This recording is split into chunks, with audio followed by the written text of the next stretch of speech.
When you're heading west along Great Eastern Highway, or what is commonly known as the Greenmount Hill, heading towards west, you'll see a truck arrestor bed. Truck arrestor bed. As you can see, very soft gravel, and it goes for a solid 100 or so meters. You have to keep clear at all times. Big no-no. And just behind it there's an emergency telephone just here. So warning, loose gravel on footpath.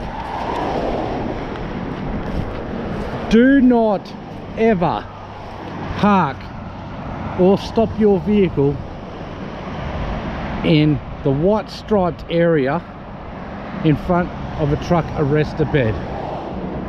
This is solely so if trucks are heading down the Great Eastern Highway heading towards Perth, so heading in a westbound, and their brakes fail and they are an extremely heavy load,